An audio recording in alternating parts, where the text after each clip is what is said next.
Essa, Sem Medo da Verdade. Minha primeira convidada nesse quadro, Sônia Abrão. Sônia, muito obrigado, viu? Imagina, João, o prazer é todo meu estar aqui. Eu sei que estreia é uma coisa que ainda dá um frio na barriga da gente, né? Mas sem medo da verdade a gente consegue. Bom, Sônia, quando se fala não ter medo da verdade, sim, as pessoas sempre ficam, por quê? Será que alguém tem medo da verdade? Isso tem uma polêmica sobre muitos assuntos, principalmente pessoas públicas como nós, né? Sim.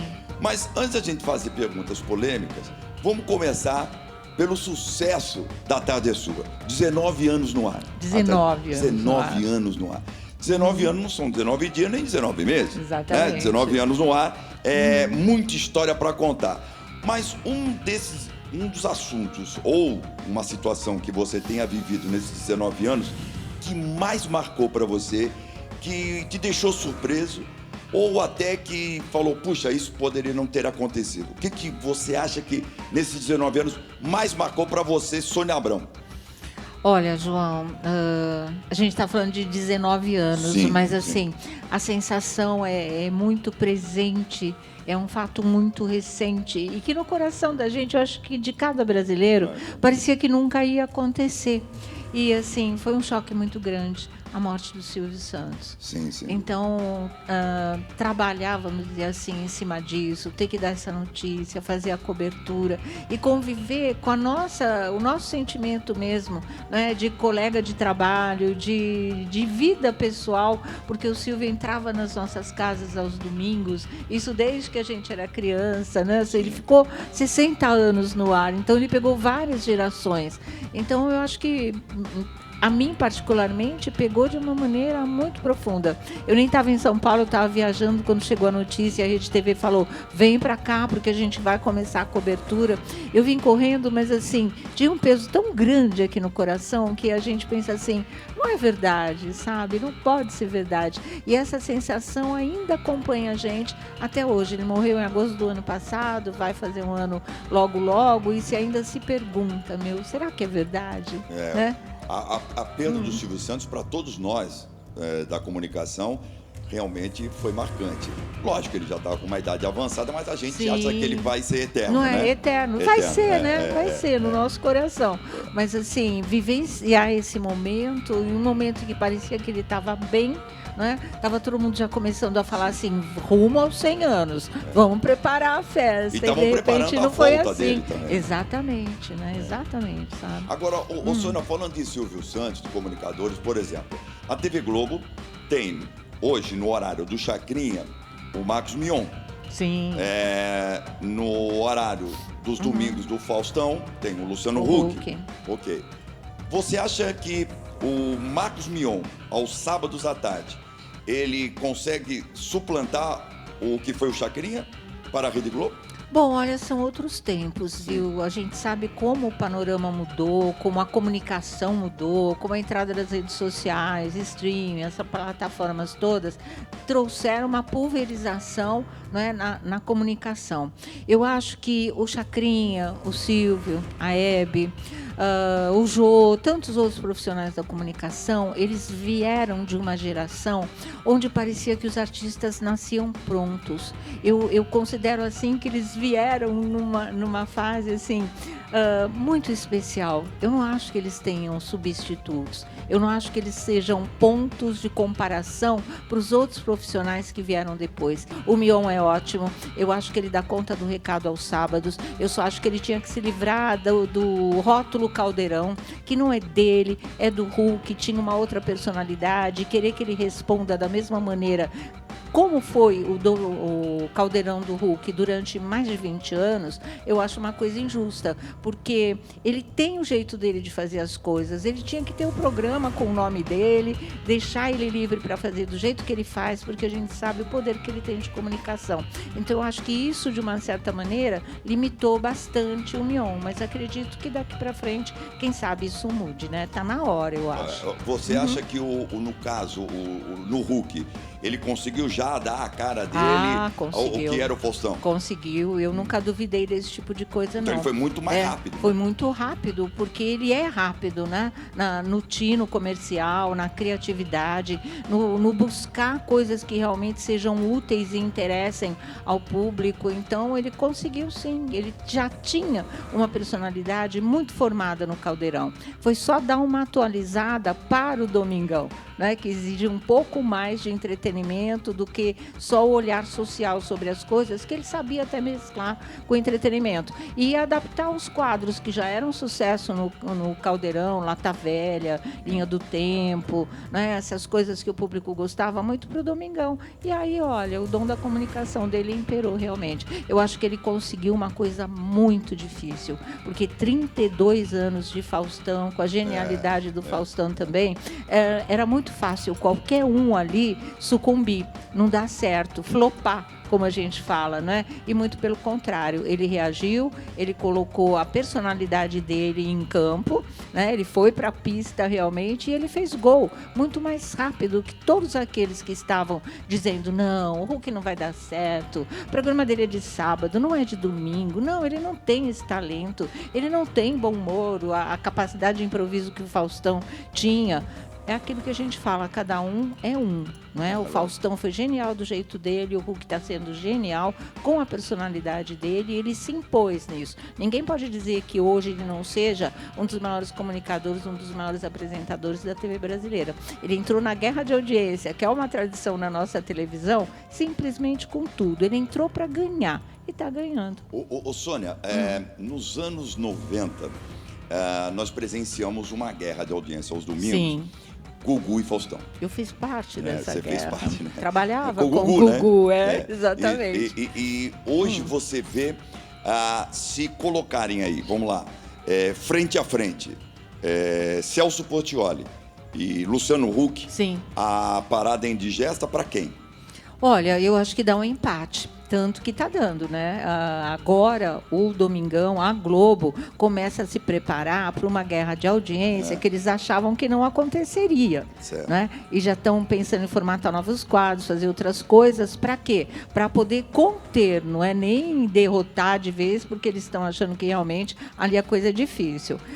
O Celso Portiolli, porque ele veio também com muita força. Essa história de 7 horas no ar, né? Com a partida do Silvio, com a reformulação toda, com a saída da Eliana indo para a Rede Globo de televisão, o pessoal achava, não, agora se a gente já tirou uma concorrente da guerra de audiência, que era a Eliana, vamos levar para lá, fica um buraco, vai ficar mais difícil para eles. Mas o Celso entrou nesse vazio que a Eliana deixou e tomou conta também. Então aí a Poderosa viu que não ia ser tão fácil assim. Por quê? Porque são dois grandes comunicadores, só que o Hulk tem toda aquela estrutura da Globo e agora o SBT também pretende dar toda essa estrutura para o Celso Portiolli, porque sabe que a comunicação, o potencial ali é praticamente de igual para igual. Cada um com a sua característica, mas a força é muito de igual para igual. Sônia, por algum tempo, um curto espaço de tempo, mas que parecia uma eternidade, a TV aberta, ela abandonou um pouco os programas populares. Sim. O que a gente diz de a TV aberta raiz, sim, né? Alguns empresários tentaram fazer algumas modificações, tal, mas viram que o público da TV aberta começou a sentir falta, viu-se pelas novelas, pelos temas de novelas, pelos enredos de novelas, viram-se pelos programas de televisão, o Time Prime.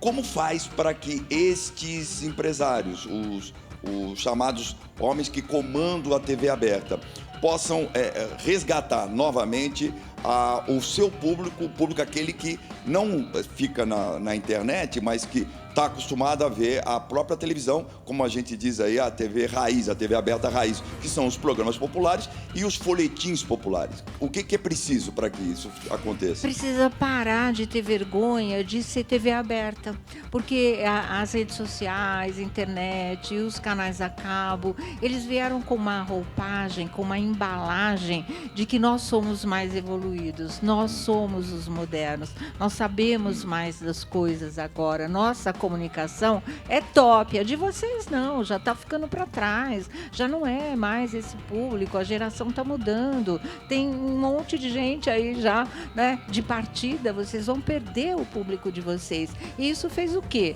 Com que a TV aberta começasse a buscar lá no a cabo, no streaming, na internet, nas redes sociais, surgiram os influencers, né? Então, vamos trazer essa linguagem, começaram, eu gosto do casamento de mídias, eu acho isso uma troca muito legal. Agora, quando é imitação pela imitação, de medo de você ser o que você é, porque isso não está sendo considerado uma coisa avançada, evoluída, isso te limita, isso te aprisiona, isso vai fazer de você uma imitação.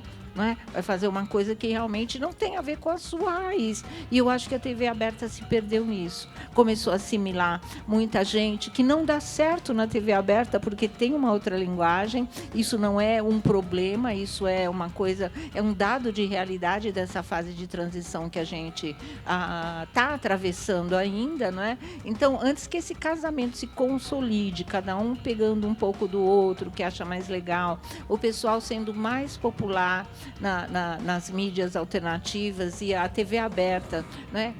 Pegando um pouco mais da embalagem, que eu acho que é mais visual, na verdade, do que de conteúdo. E eles fazerem esse mix que dá certo, acredito eu, uma mistura mais equilibrada, as coisas funcionam. Agora, você querer negar suas raízes, se envergonhar dos programas de auditório, querer fazer novelas com novos artistas, porque os que estão aí já eram, e a Globo errou muito nisso e está pagando um preço muito alto de dispensar os veteranos, os grandes nomes, de ignorar laço afetivo, que isso é uma coisa da TV aberta, que ainda não acho que tenha chegado às outras mídias, não é? Esse laço afetivo, porque é de geração para geração.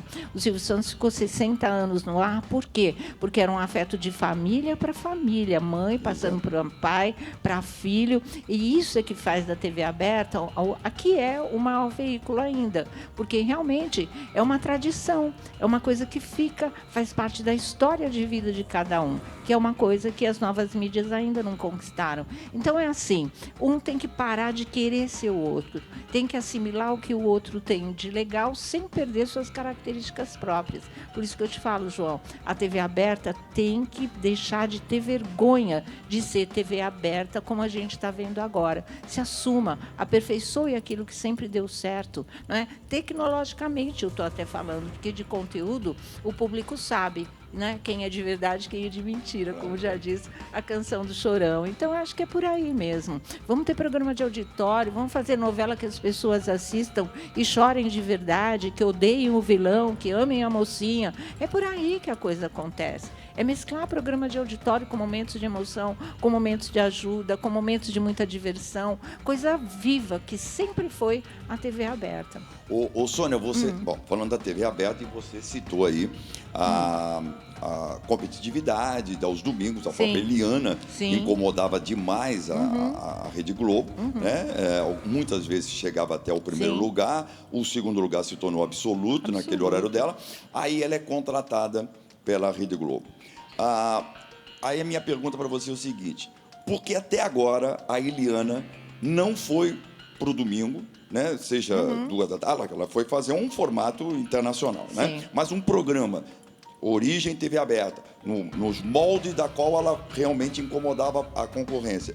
Por que até hoje, já se passou um ano, né, da contratação dela, e a Eliana ainda não teve a identificação do formato que ela construiu no período já de long time aí, de televisão, para fazer na Rede Globo? O que acontece que a Globo ainda não colocou a Eliana na programação para fazer um programa de auditório, como ela conhece, sabe fazer, e já esticando a mesma pergunta, mas alongando, fazendo um plus aí, né? Ela fez certo trocar o SBT pela Rede Globo?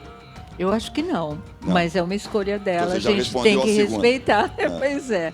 É uma pergunta que não quer calar, né? Por que é que a Globo não colocou a Eliana no lugar que é dela? Porque ela sempre foi a rainha de audiência dos domingos. É a única mulher que deu super certo na guerra de audiência. Ela ficou 15 anos no ar aos domingos, dando audiência. Quer dizer, é porque realmente o público aceitou a Eliana, abraçou a Eliana. Ela foi uma das poucas que fez essa transição do infantil para o programa familiar, para o público adulto, e que deu muito certo. Então, ela, claro, como produto, ela tem um valor imenso. Dava na guerra de audiência trabalho para a Globo. E a mentalidade existe, eu me lembro isso, inclusive, na época do Sérgio Malandro, no auge da carreira, no show de calouros do Silvio Santos, a Globo foi lá, garfou, deu o programa para ele por 1 mês, 2 meses, 3 meses, um tempo muito curto e geladeira. E eu tenho muito medo que isso aconteça com a Eliana, que ela tenha sido levada não para ser colocada no lugar que é dela e continuar o trabalho de mulher apresentadora na guerra de audiência dos domingos. Às vezes eu tenho medo que ela tenha sido levada justamente para ficar num esquema alternativo, num esquema de ação para as atrações especiais, para os programas institucionais, porque eu achava, e a gente trabalha nessa área há muito tempo, como jornalista também, não estou nem falando como apresentadora, mas como crítica de televisão, que a Globo levaria a Eliana para colocar os domingos antes do programa do Hulk. Sim. Aí, perfeito, filé total, né? O público não ia pensar mas duas com vezes. formato- Que isso, né? errado. Uma coisa requentada, uma coisa que não tinha a cara dela. A gente estava pensando no programa da Eliana, tipo o programa do SBT, né? Com todos os recursos de Rede Globo de televisão, e ela fortíssima na guerra de audiência, continuando a ser rainha. Você viu alguma perspectiva disso? Até agora a gente não viu. Né? E o que o público esperava era justamente isso. Nossa, a Eliana está saindo rainha do SBT, vai ser rainha na Rede Globo de televisão. E, por enquanto, isso não aconteceu. Eu acho uma injustiça muito grande, eu acho um desrespeito profissional com o trabalho dela, com a carreira dela. Eles estavam prometendo, então, alguma coisa para 2025 nesse sentido. Já passou para 2026 e agora, nessa altura de 2025, a gente está vendo uma promessa da Eliana aos domingos para 2027. Então, eu estou duvidando que isso venha a acontecer. A gente espera que venha a acontecer, mas não estou acreditando não, João. Sônia, nós estamos vendo aí o movimento esquisito dos realities. Quer dizer, 2000 os realities bombaram, Big Brother, começou com a Casa dos Artistas, depois veio o Big Brother, e Fazenda, e passaram-se aí os anos e tal. O Big Brother, o BBB, o último BBB, não foi a audiência dos outros anos. Flopou. A Fazenda, mesma coisa.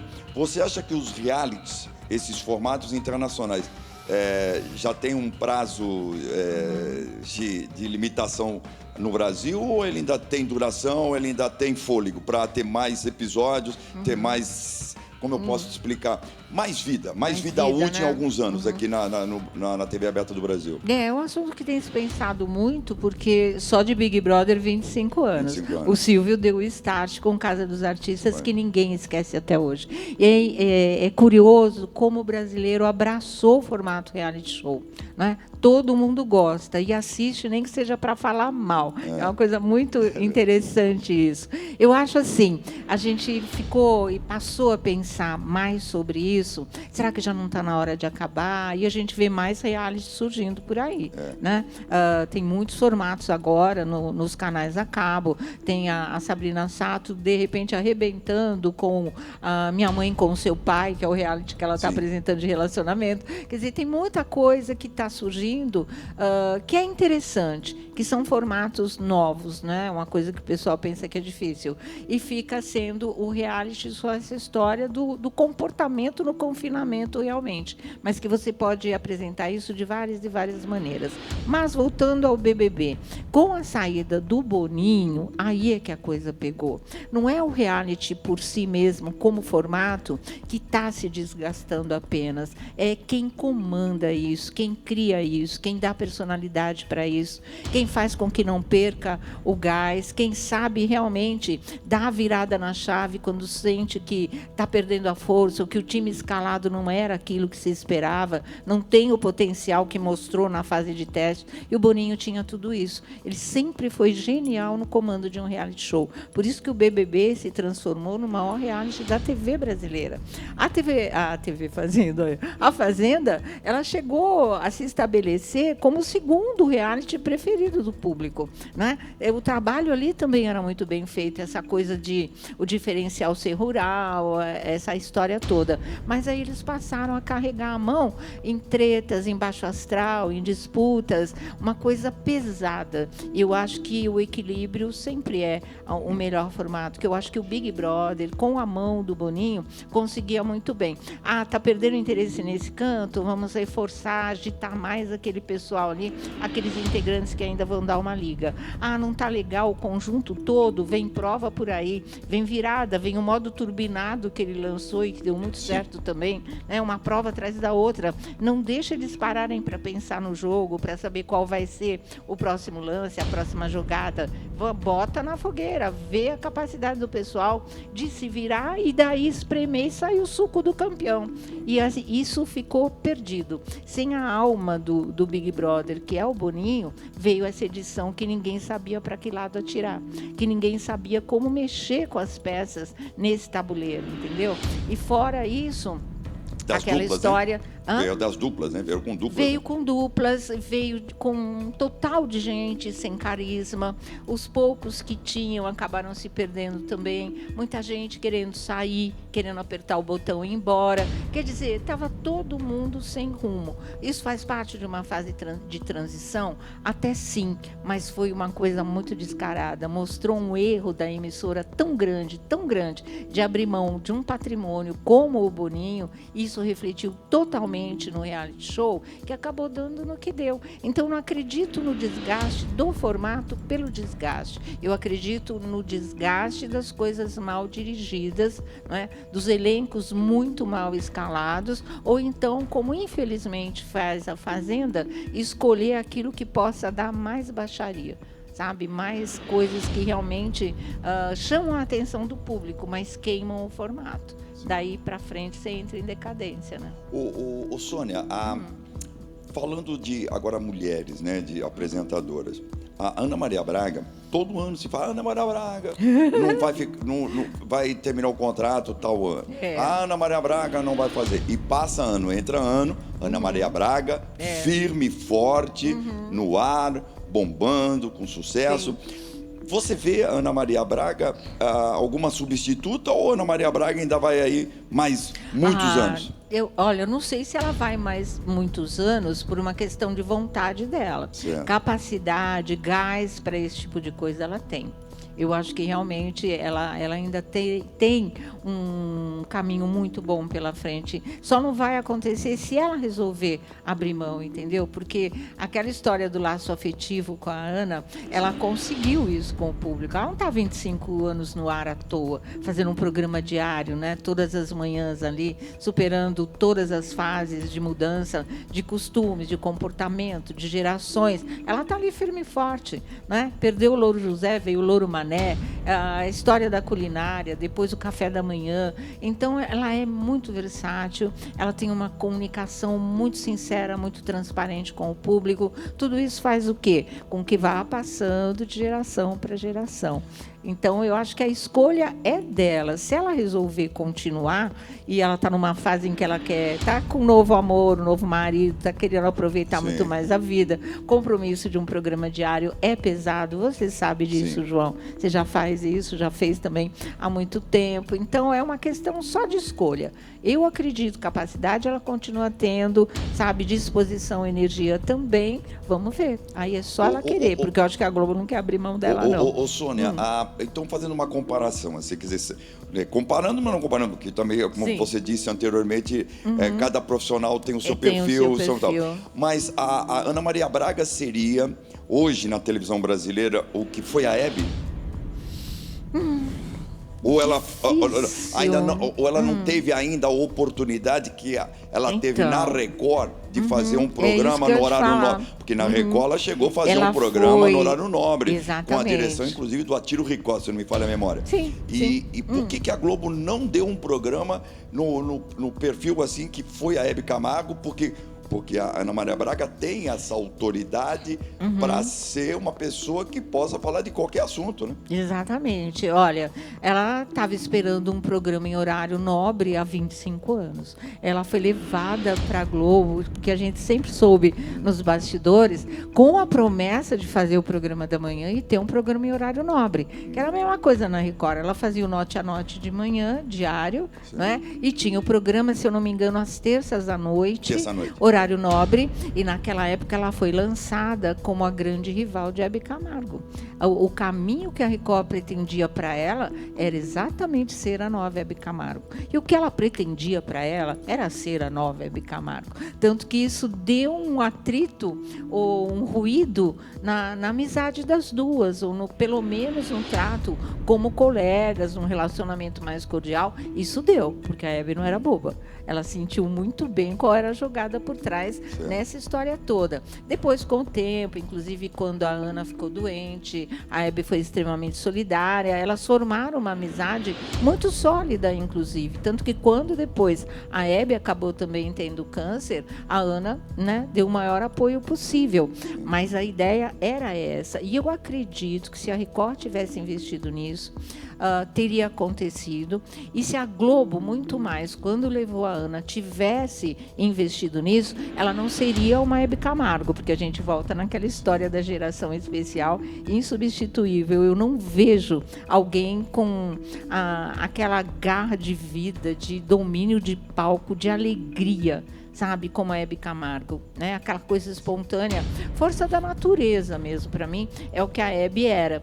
Mas, assim, que ela seria colocada, pelo menos, no mesmo patamar, pelo menos como a importância, né? Ocupar um lugar, não sendo a Hebe, mas que tivesse o mesmo destaque, ela conseguiria. Eu acho que ela teria sido um grande sucesso também na Globo nesse horário. Com um programa de auditório, hein? Ela vem com reality show agora, acredito que dê certo, culinária, ela entende tudo disso. Mas, assim, com um programa de auditório, de entrevistas, um sofá à noite desse jeito, ela também daria certo. Sônia, nós falamos da concorrência assim, ferrenha aos domingos, né? Teve Gugu com o Faustão, agora Portiolli e o Luciano Huck. Na área jornalística policial, temos aí agora o Bate, né? O Joel na Bandeirantes, o Bate no SBT, o Joel na Bandeirantes. Sim. Né? E o nosso querido Datena agora na Rede TV. Né? Como você vê essa concorrência do jornalismo policial na televisão e o do Datena aqui na Rede TV? Como é que você vê esse cenário de competição? Como é que vai ficar? Sim, eu acho competição sempre uma coisa importante, né? Abre opções para o público, no geral. Aí cada um vai conquistar a sua fatia, dependendo do seu rendimento, do seu trabalho. Eu acho que depois do Aqui Agora, né, o original, lá dos anos 90, do qual eu também participei, houve... Era o Ney Gonçalves Dias, não era? Começou com o Ney, né? O Ney Gonçalves Dias participou, a Leila Cordeiro também esteve lá, a própria Cristina Rocha também chegou a apresentar, vários apresentadores passaram por lá. E assim, o programa veio com uma força muito grande, mas tinha um revolucionou. Diretor também que tinha um diretor. Que era um cara que ficava. Sim. De antenado com ritmos desse tipo de assunto de emissoras pelo mundo afora. Porque o Aqui Agora revolucionou a linguagem, inclusive de câmera. Aquela câmera agitada, a repórter correndo, o câmera atrás, a câmera nervosa. Então, era o Wilton Franco que dirigia, não era? O Wilton Franco dirigiu uma época também, não foi na minha época, mas ele também dirigiu. Aí o que aconteceu? Se entendeu que o público aceitava de uma maneira interessante programas mas com conteúdo policial, né? Já tinha Gil Gomes, já tinha Afanásio de Azade, já tinha uma série de profissionais dessa área, mas não com essa força tão grande na televisão. Eles eram muito mais sucesso no rádio. E aí começou a surgir todos esses programas. E eu acho que quem deu um padrão jornalístico, quem deu uma dignidade para esse tipo de notícia, que é uma coisa muito difícil de se dar, porque você descamba facilmente para a história do mundo cão, né? Parece que só mostrar os assuntos, as tragédias, bastam por si só, e não é isso. Tem que ter toda uma análise em cima do que está acontecendo, por que está acontecendo, que condições nós estamos vivendo, que mudanças o nosso país está passando, o mundo está passando. A coisa é muito mais ampla.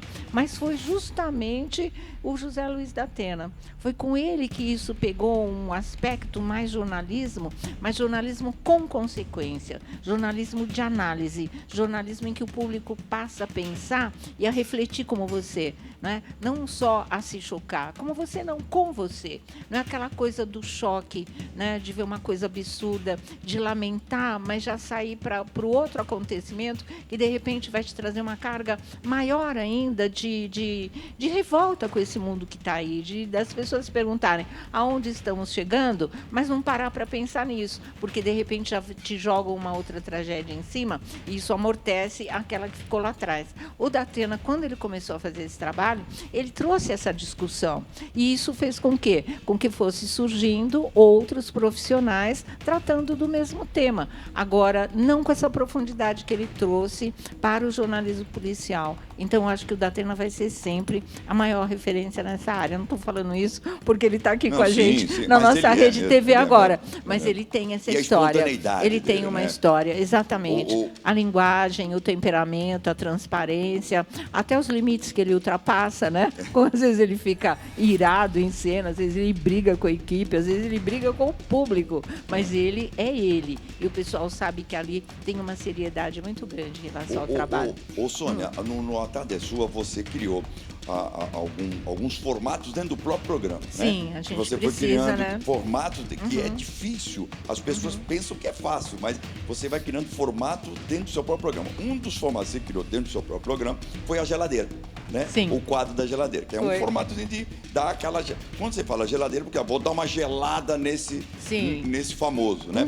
E você colocou muitos famosos na geladeira. Sim. Qual desses famosos que você colocou na geladeira que realmente ficaram muito furiosos com você e que chegou até a ligar ou para sua produção ou para você e você falou, bom, vamos tirar ele da geladeira? Ou você não tirou da geladeira, aí que por ele ter ligado, aí que você deixou mais tempo na geladeira? Não, teve alguém? Não, tem sim. Eu acho que a queixa maior, assim, mas não foi de estar furioso, foi só de pedir. Porque começou a surgir muito isso. Ou me tira da geladeira, ou não me coloca na geladeira, por favor. Mas foi do Thiago Leifert, porque o Thiago Leifert foi na final do Big Brother, eu acho que foi o 18, se eu não me engano, edição 18, que em plena final, Brasil inteiro ligado, ele falando, e ele, Sônia, me tira da geladeira, sabe? E aquilo, João, trouxe para o nosso programa no dia seguinte, era um domingo, claro, na segunda-feira, mas era assim, o tempo todo o pessoal pedindo, tira o Thiago da geladeira, tira o Thiago da geladeira. Minha mãe gravou um vídeo pra gente pedindo para tirar o Thiago Leifert da geladeira, e a gente acabou tirando, e foi uma coisa que o público acompanhou do começo ao fim. Como é que a gente tirou o Thiago Leifert da geladeira? Porque ele pediu? Claro, de jeito nenhum, mas foi porque o público pediu junto disso, então vamos tirar.